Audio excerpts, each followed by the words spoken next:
አንድ አስፈላጊ ነገር ነግራችኋለሁ። በየቀኑ መጀመሪያ ልታደርጉት የሚገባው ነገር እግዚአብሔር ሆይ ባርከኝ ማለትን ነው። ለምን? ሕይወታችሁ የተባረከ እንዲሆን። ከዕለቱ ክፉ ነገር ጠብቀኝ። በየቀኑ ጠዋት ስትነቁ እናንተን ለመጣልና ለመረበሽ ምን አይነት ክፉ ነገር እንደታቀደ አታውቁም። ስለዚህ ቀደም ብላችሁ ሂዱና ከዕለቱ ክፉ ነገር ጠብቀኝ በሉ። በየቀኑ ከእግዚአብሔር ጋር ኅብረት ማድረግን ምረጡ። በየቀኑ ከእግዚአብሔር ጋር ኅብረት ማድረግን ምረጡ። ጌታን ደስ የሚያሰኘውን ለማወቅ ሞክሩ። በጨለማ ከሚደረጉ ነገሮች ጋር ምንም አይነት ግንኙነት አይኑሯችሁ። እነሱ ምንም ዋጋ የሌላቸው ናቸው። ከእርሱ ጋር ተጓዙ። ለዘላለም ከእርሱ ጋር ተጓዙ። እስኪ ይህንን ልጠይቃችሁ። በሕይወታችሁ ውስጥ በቀሪው ዘመናችሁ ሙሉ በሙሉ ለመስጠት ፈቃደኛ የሆናችሁበት ነገር አለ? በአሁኑ ጊዜ ጊዜያችሁንና ጉልበታችሁን እየወሰደባችሁ ያለና ሙሉ በሙሉ የተሰጣችሁበት ነገር ሊኖር ይችላል። ነገር ግን ለነዚያ ነገሮች መሰጠት የለባችሁም። ምክንያቱም እግዚአብሔር በሕይወታችሁ ውስጥ የመጀመሪያውን ቅድሚያ ይፈልጋል። እናም ሙሉ ልብን መስጠት ለእግዚአብሔር ከሁሉ በላይ አስፈላጊው ነገር ከምንም ነገር በላይ ከእርሱ ጋር መሆንሽ አልያም ከእርሱ ጋር መሆንህ ነው። እሱን ማወቅ እንድትችሉ ይህ ማለት ጠዋት ከእንቅልፌ ስነሳ አምላኬ ሆይ ዛሬ ምንም ቢፈጠር አንተን ጥቂት ተጨማሪ ማወቅ አለብኝ። አንተን ጥቂት ተጨማሪ እንዴት መውደድ እንደምችል መማር አለብኝ። እናም ይህ እስካሁን ካሳለፍኳቸው ቀናት ሁሉ ምርጡ ቀን ሊሆን ይችላል። ነገር ግን አንተን እንዴት መውደድ እንደምችል መማሬን ማረጋገጥ አለብኝ። እናም አንተን ጥቂት ተጨማሪ ማወቅ፣ እግዚአብሔርም ይህንን ካደረጋችሁ ያ ቀን የተሳካ ነበር ይላል። የዚህ ተቃራኒው ደግሞ እውነት ነው። እስኪ ጠዋት ተነስታችሁ ስለ እግዚአብሔር ምንም ሳታስቡ ይህንን ታላቅ ቀን አገኛችሁ እንበል። ትሄዳላችሁ፣ ሽያጩን ታከናውናላችሁ፣ ያንን ሥራ ታገኛላችሁ። በመጨረሻም ከአንዲት ቆንጆ ሴት ጋር ቀጠሮ ታገኛላችሁ። ምንም ይሁን ምን ችግር የለውም። ያንን ቀን ተሳክቶላችኋል። ያገኛችሁት እስካሁን ካሳለፋችሁት ሁሉ ምርጡ ቀን ነው። ነገር ግን ስለ እግዚአብሔር ረስታችኋል። እግዚአብሔር ያ ቀን ከንቱ አልያም የባከነ ነበር ይላል። ውድቀት ነበር። ምክንያቱም እኔን ረስታችሁኛል። ከሁሉ በላይ አስፈላጊው ነገር እግዚአብሔርን ማወቃችሁ ነው። እርሱን ወቁት። እናም ይህ እናንተኔ በሕይወታችን ውስጥ ሁልጊዜ የምንሰራው ስህተት ነው። እግዚአብሔርን በዕለት ተዕለት ተሞክሯችን ውስጥ ለመጋበዝ የማናስብበት። እኛስ እንዲህ ብለን እናስባለን፣ እግዚአብሔር ሆይ ይህንን እኔ እወጣዋለሁ። ስለ ቀጠሮዬ፣ ስለ ፍቅረኛዬ አትጨነቅ፣ እኔ ይዤዋለሁ። እግዚአብሔር ሆይ እኔ የማደርገውን አውቃለሁ። እግዚአብሔር ሆይ ስለ ሥራዬ አትጨነቅ፣ እኔ ደህና ነኝ፣ እኔ ደህና ነኝ። እግዚአብሔር ሆይ ስለ ሥራዬ ከቶ አትጨነቅ፣ ስለ ሕልሞቼ አትጨነቅ። እግዚአብሔር ሆይ ሕልሞችን አትንካብኝ፣ ስለ እነርሱ አትጨነቅ፣ እኔ ይዣቸዋለሁ። እናም እግዚአብሔርን ሙሉ በሙሉ ወደ ጎን እንተዋለን። እምነቴን በራሴ ጥበብ፣ በራሴ ኃይል፣ በራሴ ሀብት ላይ ልጥል ነው ወይስ በእግዚአብሔር ልታመን ነው? እግዚአብሔር ውጊያውን ለኔ እንዲዋጋልኝ ልፈቅድለትና በኃይሉ ልታመን ነው። እውነታው ግን ይህንን ምርጫ ስናደርግ እግዚአብሔር ለኛ መዋጋት እንደሚፈልግ ማወቅ አለብን። እግዚአብሔር በውጊያው ውስጥ ከኛ በፊት መቅደም ይፈልጋል። በውጊያው ውስጥ ከናንተ ጋር መሄድ ይፈልጋል። በጭንቀታችሁና ባሉባችሁ ችግሮች ውስጥ ሊረዳችሁ ይፈልጋል። ስለዚህ በአሁኑ ጊዜ በማንኛውም ጭንቀት ወይም በማንኛውም ውጊያ ውስጥ ብትሆኑ ጌታን ፈልጉት፣ ኃይሉን ፈልጉ። እርሱ ሊሰጣችሁ ይፈልጋል። ጸሎት የእምነታችን መሳሪያ ነው። እርሱ ከእምነታችን ታላላቅ መሳሪያዎች አንዱ ነው። በችግር ጊዜ ውስጥ ስናልፍ የመጀመሪያ ምላሻችን መሆን አለበት እንጂ የመጨረሻ አማራጫችን መሆን የለበትም። ወደ እግዚአብሔር ጩኹ፣ እናም በእርሱ ተመኩ። እግዚአብሔር በሕይወታችሁ ውስጥ የእርሱን መገኘት ሙላት እንድትለማመዱ እንደሚፈልግ እንድታውቁ ይሻል። በሕይወታችሁ በየቀኑ ብቻ ሳይሆን በሕይወታችሁ እያንዳንዱ ቅጽበት ጭምር ከፈለጋችሁት የእርሱን መገኘት መለማመድ ትችላላችሁ። የእርሱ ተጠቃሚ መሆን ትችላላችሁ። ወደ እርሱ መቅረብ ትችላላችሁ። እርሱ የሰጠን ተስፋም ይህንን ነው። እርሱን አጥብቀን በምንፈልግበት ጊዜ በሕይወታችን ውስጥ አብሮን እንደሚሆን ተስፋ ይሰጠናል። በጥልቅ ውሃዎች ውስጥ ልታልፉ ትችላላችሁ። በሕይወታችሁ በጥልቅ ውሃዎች ውስጥ ታልፋላችሁ፣ ነገር ግን አትሰምጡም። በሕይወት ውስጥ በማዕበል ውስጥ ታልፋላችሁ፣ እግዚአብሔርም በእነዚያ ማዕበሎች ውስጥ ያሳልፋችኋል። እናም ወደ ውጊያ ስትገቡ እግዚአብሔር ከእናንተ ጋር መሆንና ሊጠብቃችሁ እንደሚፈልግ እንዲሁም እንደማትጠፉ ማወቅ አለባችሁ።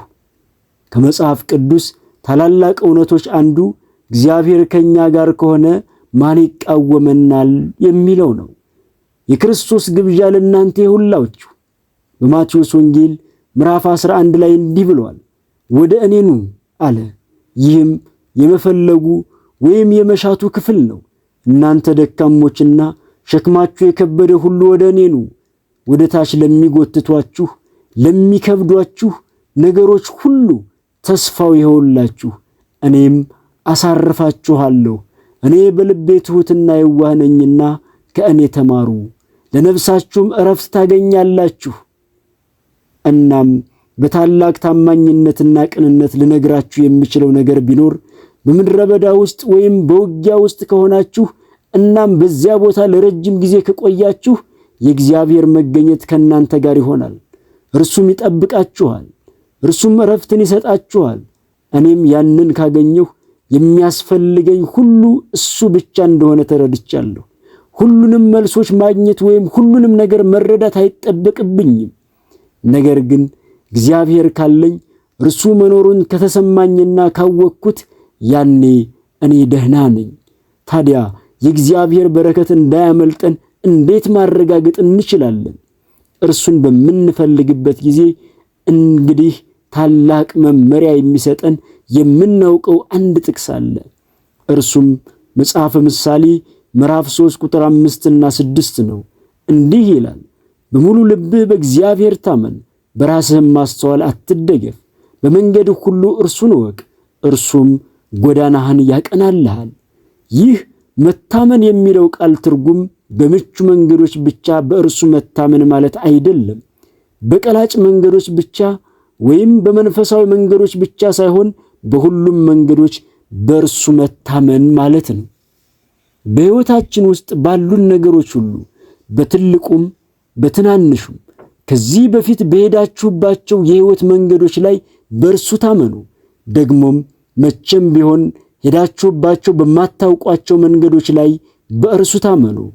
እነዚያ መቼም ቢሆን ተራምዳችሁባቸው የማታውቋቸው መንገዶች እናም ምንም አይነት መንገድ በሌለባቸው አስቸጋሪ የበረሃ ጉዞዎች ውስጥ በዚያ በምድረ በዳው መካከል ብቻችሁን ስትሆኑ በእርሱ ታመኑ።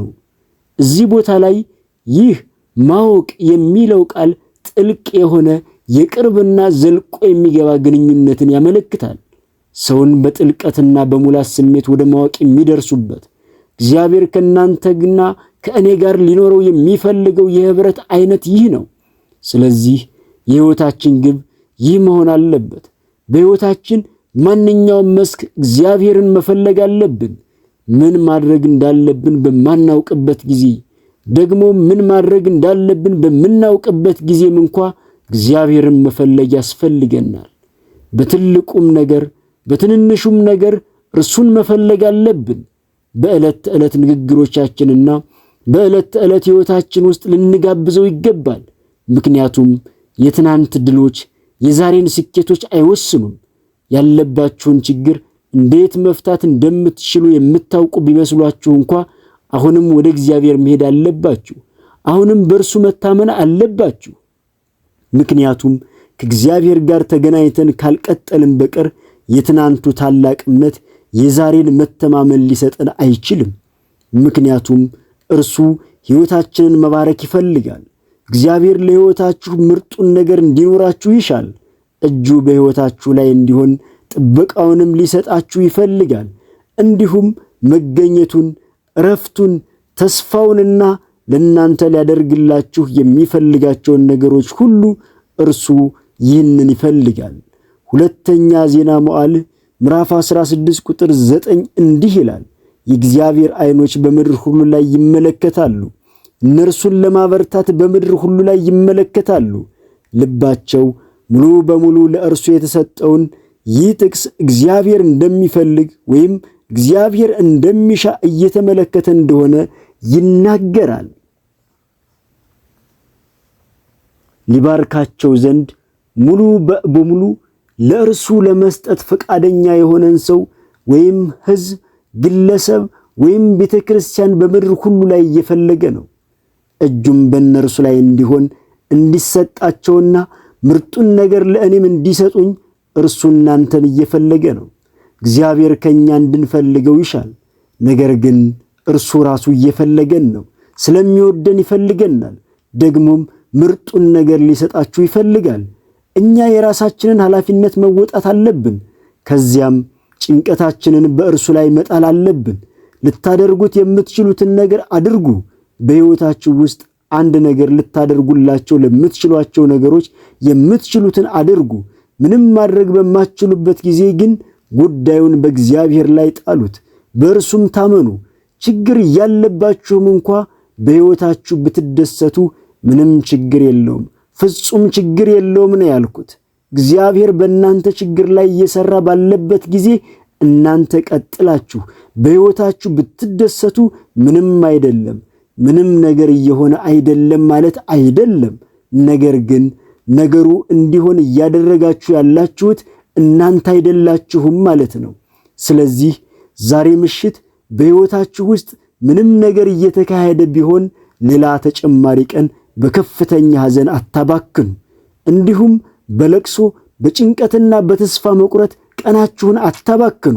ምክንያቱም እናንተ ልታደርጉት የምትችሉት ምንም ነገር የለም። ክርስቶስ ግን በሕይወታችሁ መደሰት እንድትችሉ ዋጋ ከፍሎላችኋል። ሕይወት በሙላትና ተርፎ እስኪፈስ ድረስ እንዲኖራችሁ። ስለዚህ እኛ ሙሉ በሙሉ ቀኖቻችንን በሐዘንና በልቅሶ የምናባክን ከሆነ እግዚአብሔር የሰጠንን ነገር እያባከንን ነው። በመልካም ነገሮች ላይ ማተኮርን ተማሩ። እዚህ ያለ እያንዳንዱ ሰው ትኩረት ለማድረግ ከመረጠ ሊያሳዝነው የሚችል ነገር አለው። ነገር ግን እናንተ በዚያ ላይ ማተኮር የለባችሁም። ምክንያቱም የምናተኩርበት ነገር በሕይወታችን ውስጥ የምናገዝፈው ነገር ነው። የምንናገርበትም ነገር በሕይወታችን ውስጥ ይበልጥ የምንገነዘበው ወይም የምናስተውለው ነገር ይሆናል። መፈታት ያለበት ችግር ካለ ግጠሙት፣ እልባት ስጡት እንጂ በሱ ላይ አታተኩሩ። በሕይወታችሁ ውስጥ ስላሉት መልካም ዕድሎችና አማራጮች አስቡ። በሕይወታችሁ ውስጥ ባሉ ችግሮች ላይ አታተኩሩ። ዕብራውያን ምዕራፍ 12 ቁጥር 2 በጣም በቀላል መንገድ ትኩረታችንን ከሚበታትኑብን ነገሮች ሁሉ ወደ እግዚአብሔር እንድንመለከት ይነግረናል። እርሱ የእምነታችን ጀማሪና ፈጻሚ ነው። በመልካሙ ነገር ላይ እንዴት ደስ እንደሚላችሁና እንደምታከብሩት ተማሩ። በሕይወት ውስጥ ባሉ መጥፎ ነገሮች ላይ ከልክ በላይ በማዘንና በማልቀስ ፈንታ በመልካሙ ላይ አተኩሩ። በሕይወት ውስጥ የትም ቦታ ላይ ብትጀምሩ መልካም ፍጻሜ ሊኖራችሁ ይችላል። የት እንደጀመራችሁ ምንም ለውጥ አያመጣም። ወደ እናንተ እየመጣ ያለው መልካም ፍጻሜ አለ። በአስተሳሰባችን ላይ ለውጥ እናድርግ። ትኩረት በምናደርግበት ነገር ላይ ለውጥ እናድርግ። በሕይወታችሁ ውስጥ ልታተኩሩበትና ልትደሰቱበት በሚገባ በእርግጥም አንድ ነገር ማግኘት ትችላላችሁ። እናም ገና ወደፊት በሚደረጉት ነገሮች ላይ እንጓጓለን። ምክንያቱም እግዚአብሔር እየሰራበት እንዳለና እግዚአብሔር እያደረገው እንደሆነ ስለምናውቅ። ስለዚህ ዘወትር እግዚአብሔር ሆይ ባርከኝ እንላለን።